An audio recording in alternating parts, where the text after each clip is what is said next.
Good morning, stupid. Welcome back to hashtag 360 stupid. We are stupid people asking you, smart people, simple questions. King of stupid here, Mike check, MICCCZ. CH is in the Republic. What's happening, ladies and gentlemen? All other genders, fenders, benders, everybody's welcome here at hashtag 360.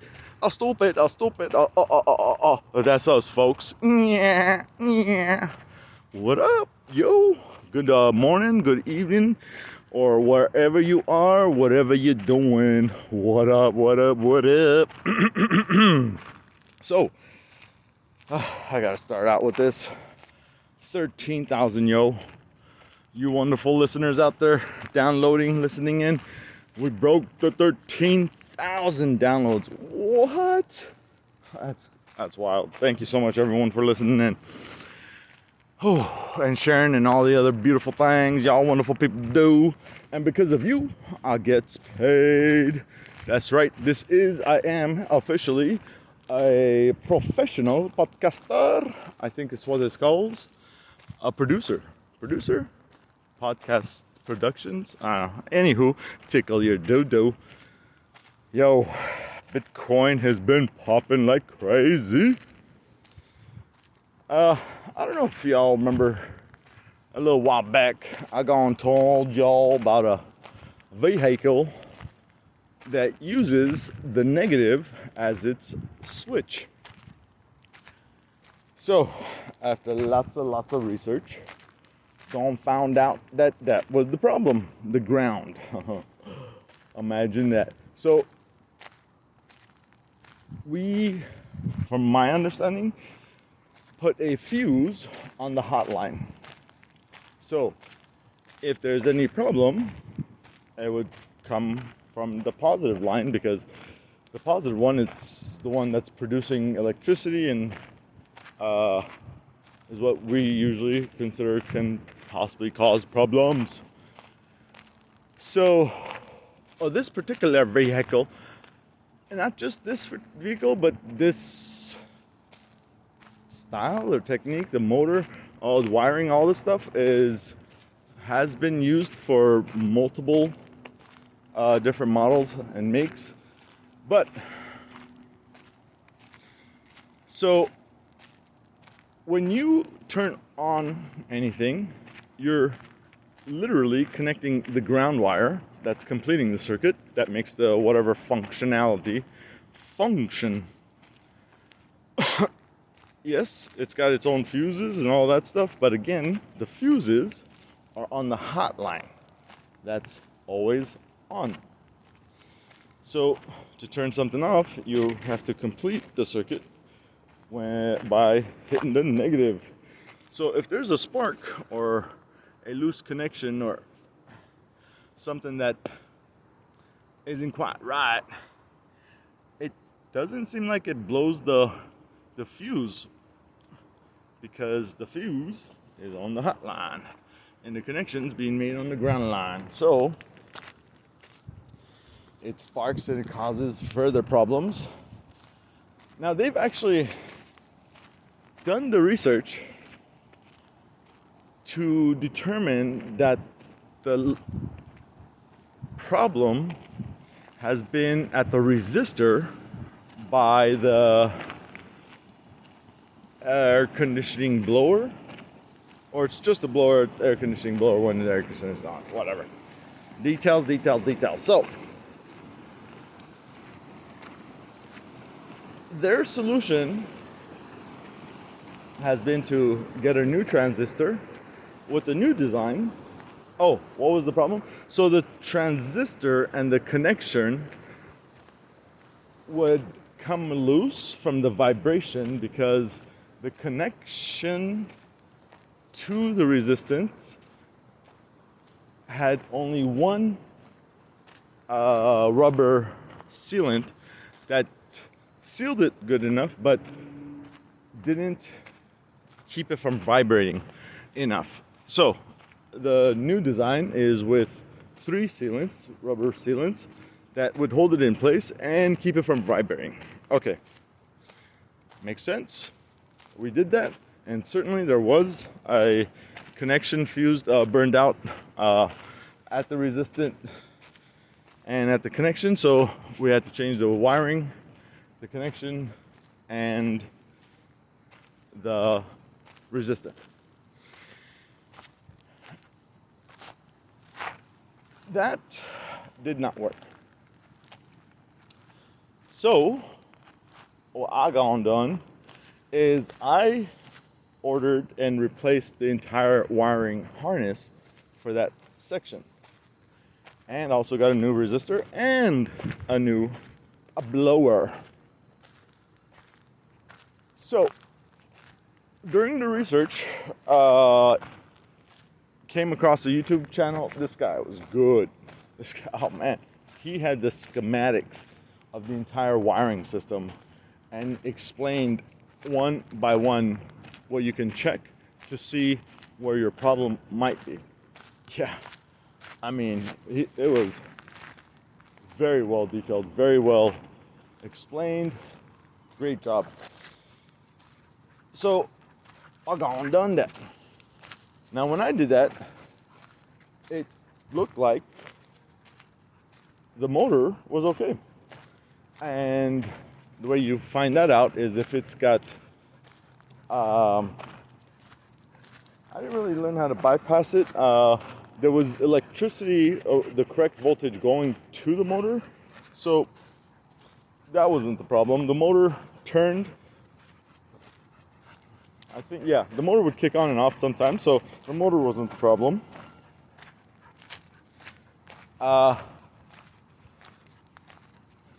And that particular problem was resolved because we got an entire new harness that had the new connection with the multiple rubber gaskets. And I tested the the blower and the resistor. All the new ones were good. Harness I changed out anyways, which was kind of good because the wire connections that I made weren't good enough. That one actually came loose, so that I thought might have been the cause. I got so excited. I was like, oh, that's it, a simple fix. Boom, put in a new harness, pull out the old wiring. No go. I was like, dude, for reals? Because what I'd done is with the new motor, the new resistor, the new harness, I connected everything without attaching the new motor and the new resistor. So it was basically the new harness connected to the new parts off the vehicle, just to see if it works, right? Because I mean, so did that. Guess what? Sure enough, kicked on right away. I was like, what? That was it? That was it? That was it? That was it? All excited, put everything back together real quick. Connected the resistor, the fan that was already on the vehicle. Guess what? Actually, I think it kicked on for like a second or two. No, didn't even kick on. I was like, oh. So I went back and gone doing more researches, and this is when I discovered two people. Hey, don't go in the water, boy.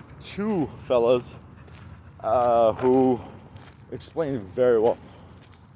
So the problem was not actually at the resistor. It was initially, which we changed that out, and then the problem came to be the ground connection. Yo, peoples, the ground connection to the body of the vehicle. So all these wiring that are connected to switches, or the ground, go to 2 points of the vehicle under the hood, one on the passenger side, one on the passenger side, driver side, passenger side. And all those come to 1 point. It's called a splice or hub or something. And that hub is literally just a piece of metal that has tongues that are enclosed by a squared off plastic that you just put the other plastic in that's got the female connections, and whoop, that's it. That's literally it. And that piece is screwed onto the frame to ground it out. So, from the videos and the research, come to find out this particular connection is actually really bad. It's in a horrible spot, and it all comes to one point, and that point is connected to the actual metal of the body through a screw which had paint on the outside, and guess what? On the inside of the threads. How does that happen? Well, very simple. They painted the body, or that hole, and then put the screw in, right? Because that would make sense. No. And so when they put the screw in, that reduces the actual ground connection. Because there's paint. Man, more terrors. This spot, I'm telling you, folks. You got a corner blocked off. Ooh. You got some bad robbing people. Damn terrorists. Anyways.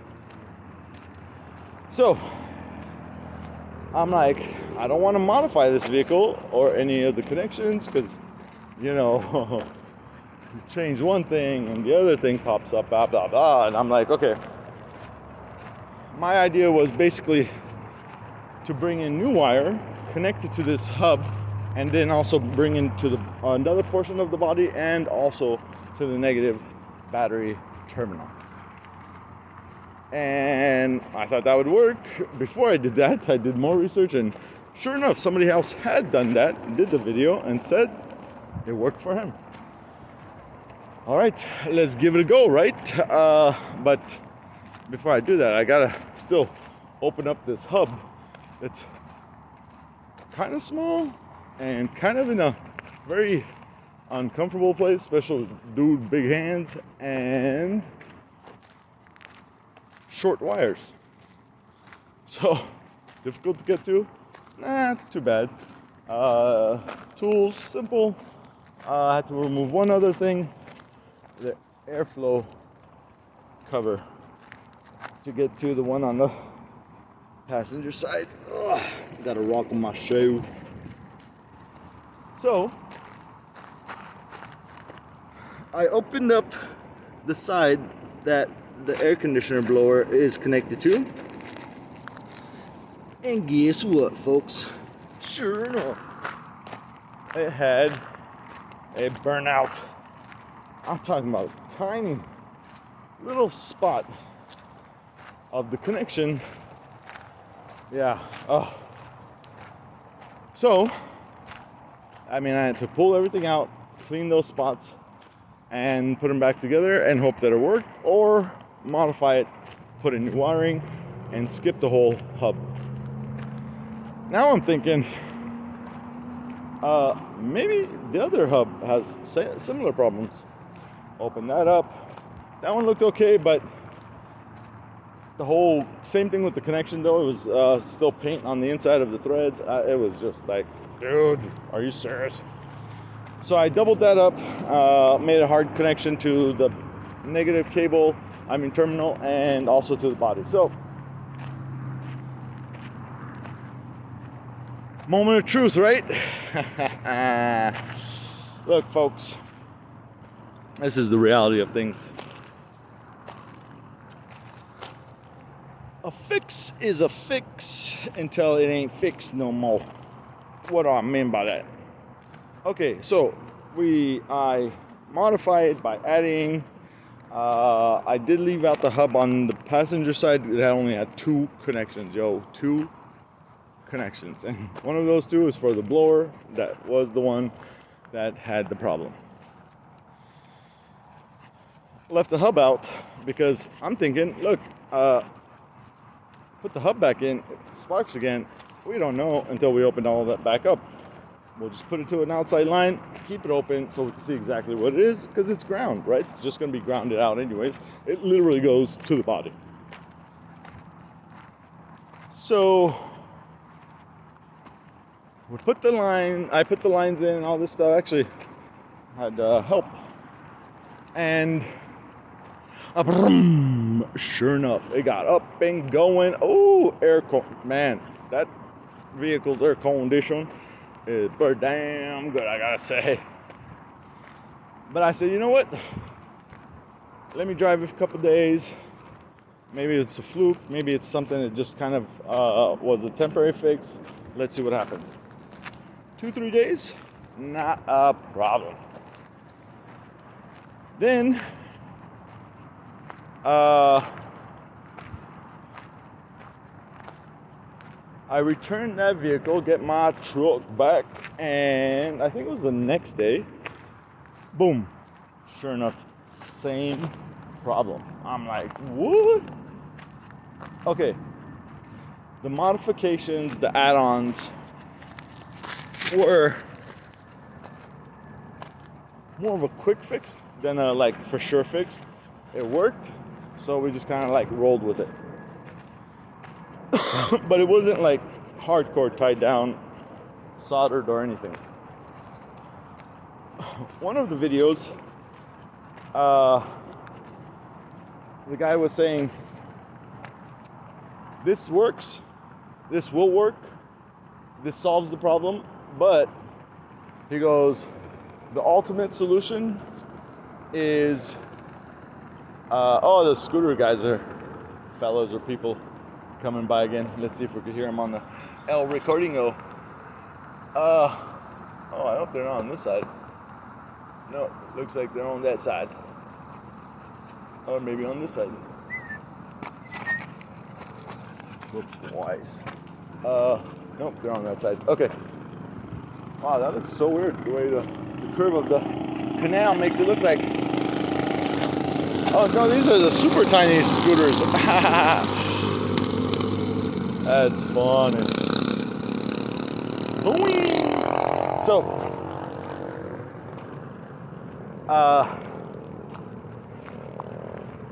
So one of the people said, look, this works, this will work, but the absolute for sure way is solder. You're literally welding the wiring together, and that's the ultimate.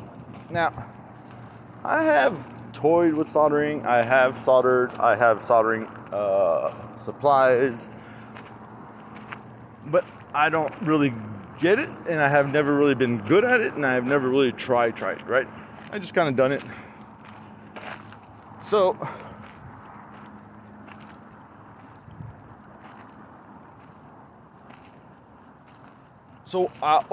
when I disconnected everything again, found the same problem in the exact same spot, undid it, put in new wiring, and soldered. Now, before I tell you, I just gone and soldered. I ain't no soldered. Soldered. SOLDER.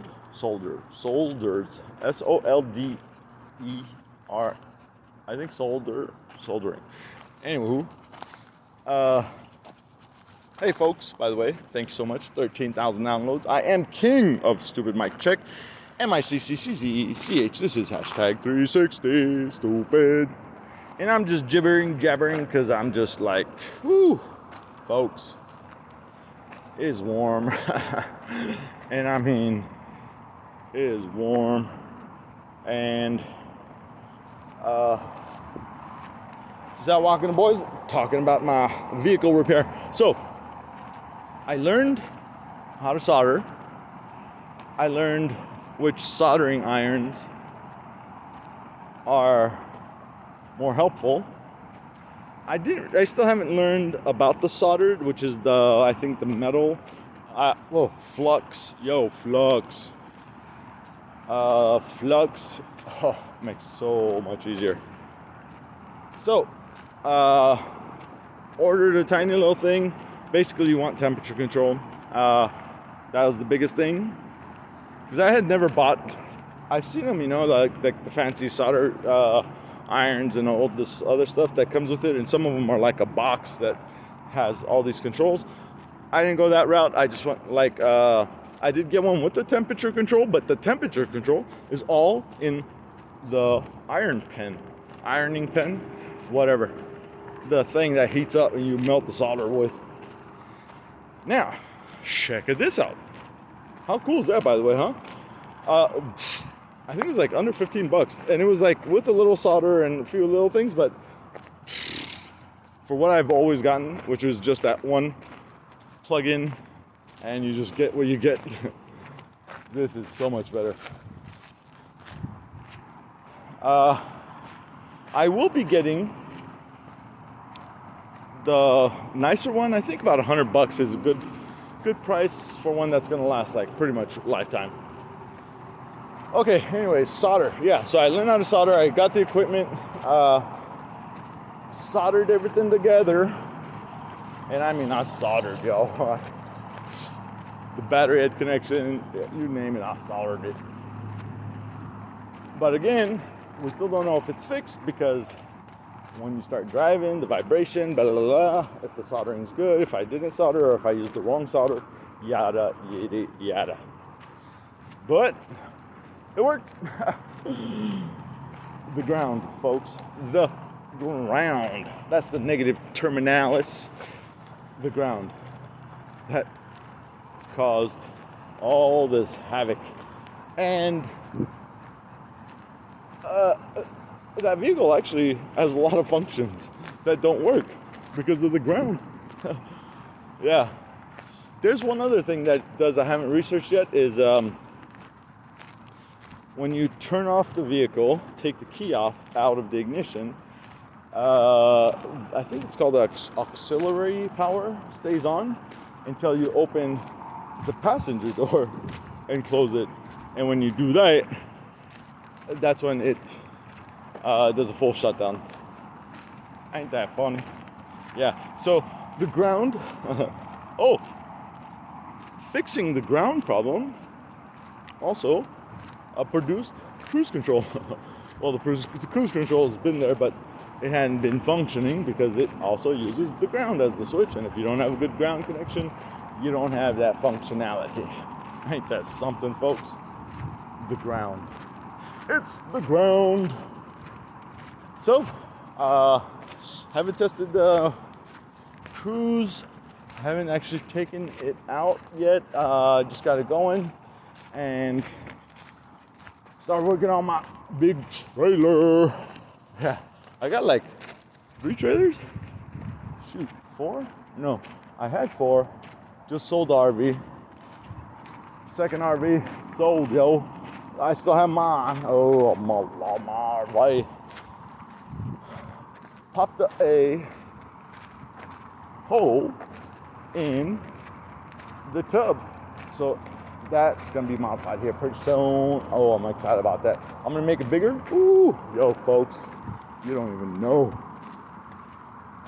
So I still have my RV, and I have a small trailer that I've had.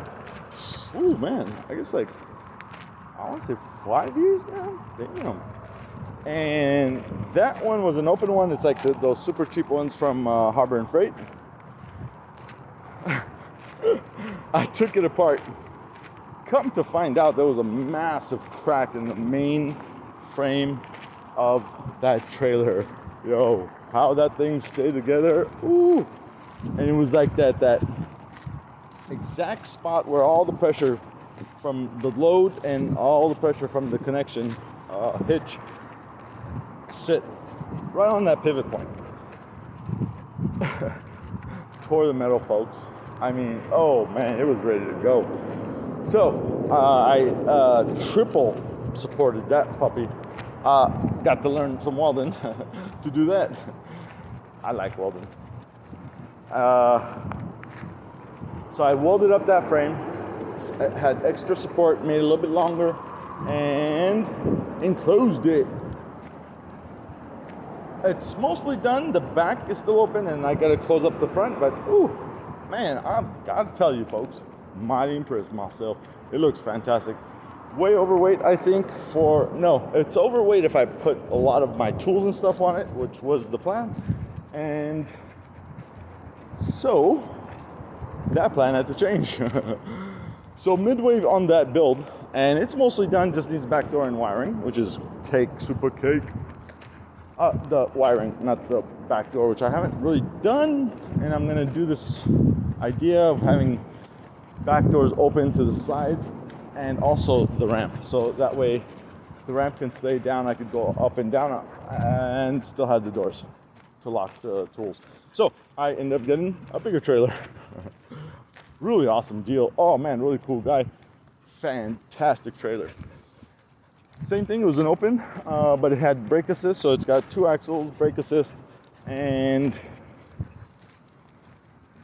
it looks old and beat up, but man, this thing is smooth on the road. And I found out about my ball being too small.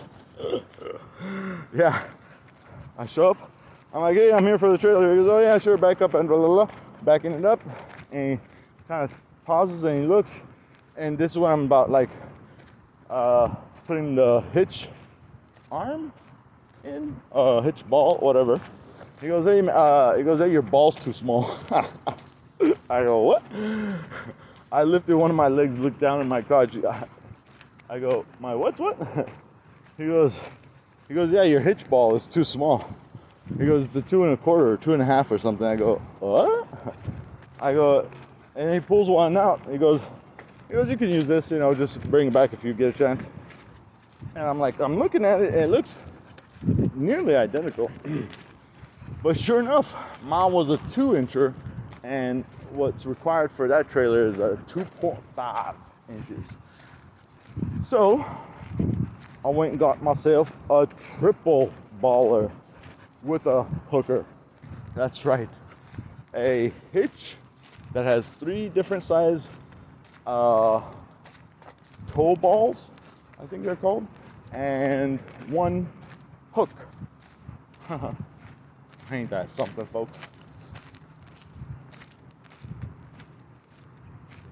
So I am enclosing that. That's nearly done. The wiring's already good, so I'll just add on to it, maybe modify it, make it a little bit, flashier, maybe. But now the plan, folks, is to find another place. 7 years, almost 8 years now, I guess. That's a long time for me to be one place, anyways. I mean, yeah, 7, 8 years in Arizona, at least 8 years, maybe pushing 9, but yeah, 8 years, folks. Oh, I'm kind of looking forward to it, but as much as I've traveled, and especially now that I got the truck and the RV, oh man, folks, you want to travel? Yo, travel with an RV. It's like your bed, your food, your comforts just coming along with it. There's been so many times I'm on the road and I go, oh, did I pack this thing? I go, oh, what do you mean I pack it? Everything's with me. I could not have not packed it. Oh man. It's having an RV is like it's a sense of security, to be honest with you. Knowing that I can build a shelter that's gonna withstand the weathers. Yo, that sense of hey.